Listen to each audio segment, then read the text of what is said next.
I have not. Oh, it's of great importance to all of us. Well, can't it wait until I finish this chapter? No, this means more than any book that has ever been written. The great house at Netherfield has been let at last. Not really. Oh, yes, it's true. Mrs. Long has just been here and told me. Well, don't you want to know who's taken it? You want to tell me? I have no objection to hearing it. Well, my dear, it's a young man with a large fortune from the north of England. He's already installed with the retinue of servants. What's his name? His name is Bingley. Married or single? Oh, single, my dear, to be sure. With 4,000 or 5,000 a year. What a splendid thing for one of our girls. How so? How can it affect them? Mr. Bennet, how can you be so tiresome? You must know that I am thinking of his marrying one of them. Well, is that his design in settling here? Design? Nonsense. It's quite likely that you will fall in love with one of them. So you see, you must visit him as soon as possible. I see no occasion for that. You and the girls may go, or you may send them by themselves. That may be wiser, for you are as handsome as any of them. Mr. Bingley might like you best of the party. Oh, my dear, you flatter me. But when one has 3 grown daughters, it's time she gave over thinking of her own beauty. Now you will call him at once. Oh, come now. That's going rather far. You know my habits. Mr. Bennet! Do you never think of your daughter's futures? Do you realize that with our estate entailed, they will be practically penniless when you die? To think that odious creature, that Collins. Oh, I've had a letter. It was from... Now, Mr. Bennet, don't try and change the subject. We're not talking about letters. We're talking about Collins. Odious creature. Inheriting our home. You, entailing your estate away from your own daughters. Is it really impossible for you to grasp the fact that the law of entail was not of my devising, Mrs. Bennet? The law dictates that all estates shall be inherited by male descendants only. And we have no son, as possibly you remember. Mr. Bennet, how can you criticize me? You have no compassion for my nerves. You're mistaken, my dear. I have a high regard for your nerves. I have heard you mention them with consideration for these last 20 years. Yes, but you don't know what I suffer. That's right, my dear. Have a nice little cry. It always seems to help your nerves. Oh, Mr. William Lucas, I believe, Mr. Lee. Yes, ma'am. He was the first gentleman of the county to pay me a visit. Ah, what a charming man. So much the man of fashion, so genteel and easy. Always something to say to everybody. That, Mr. Bingley, is my idea of breeding. So unlike those who fancy themselves too important to open their mouths except to criticize. It might be well to give them less cause, Mrs. Bennet. I'm so sorry you were not here earlier, Mr. Bingley. My friend Charlotte Lucas was I mean, you know, it really is such a shame that poor Charlotte is so plain. Well, I thought she was a very pleasant young lady. Oh, yes, Mary. But her face. Mrs. Bennet, what about releasing the gentleman to come to the library for a glass of Madeira wine?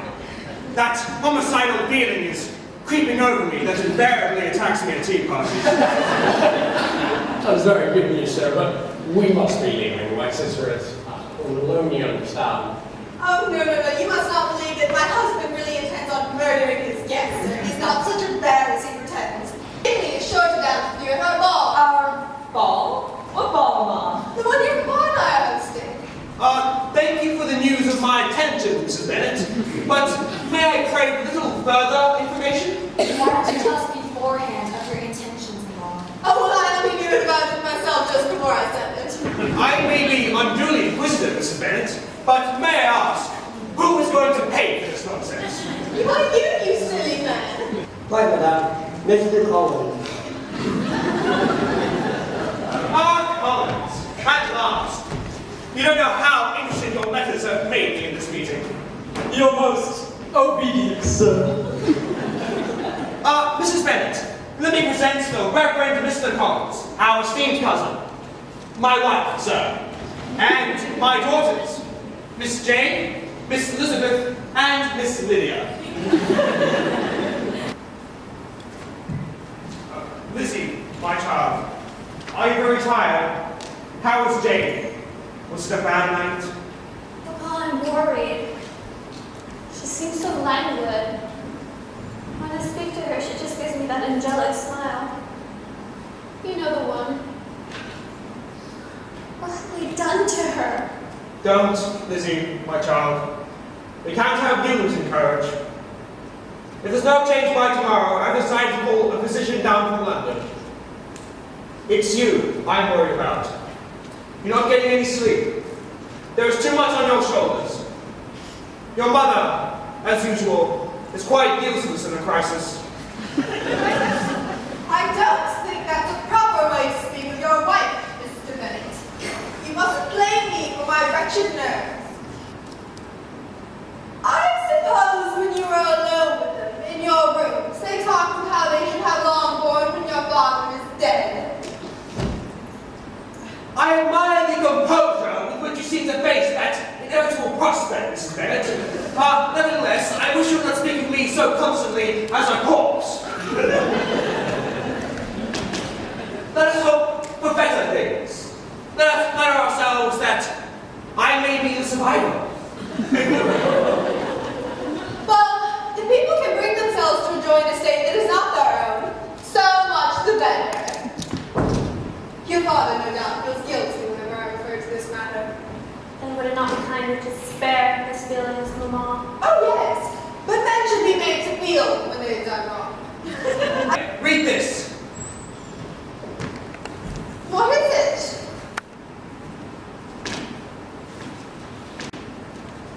Mr. Bennet, you look vexed about something.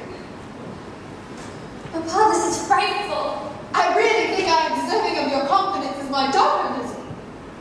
Mr. Bennet! Colonel Forster informs me that your daughter Lydia has gone off with Mr. Wickham. But where? What does it matter where? The important thing is that you went anywhere with that scoundrel. They have eloped. Do you understand? Wickham, this seems incredible. Oh, the poor child, and without wedding clothes. But there lost all clues. For on entering that place, they moved into a hackneyed carriage. Oh, my poor innocent child! If you will restrain your outcries for just one moment until we show them the exact situation, then you may resume them again if you wish. And how could she get married? She has no wedding clothes! Mrs. Bennet, for once in your life, I entreat you to try to not be silly, whatever it means. You rest assured that I will attend to that young man. Mr. Bennet, you frightened me out of my wits. Now I know, Papa, like Mr. Wickham would be killed. The Collinses will turn us all out before he is cold in his grave. Hush, Mamma. There, my dear. Don't be so upset. We must all keep our heads. How could Lydia have done this? That foolish girl. You know, she would elope with anything in uniform. Oh, why is he gone? Oh, Mr. Bennet. Lizzie says that she would have Mr. Collins. Oh. I have not the pleasure of understanding you. May I ask what you are talking about? Of Lizzie and Mr. Collins. Lizzie says that she won't have him. Now he begins to say he won't have her. Oh! Then it seems entirely settled on both sides.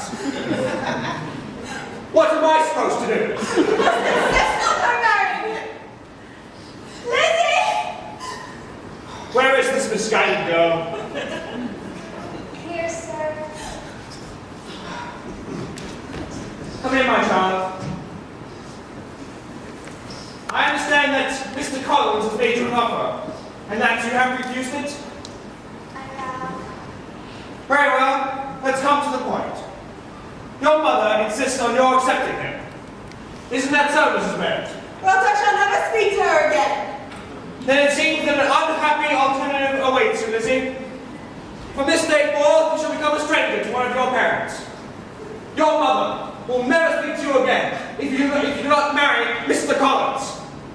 And I will never speak to you again if you do.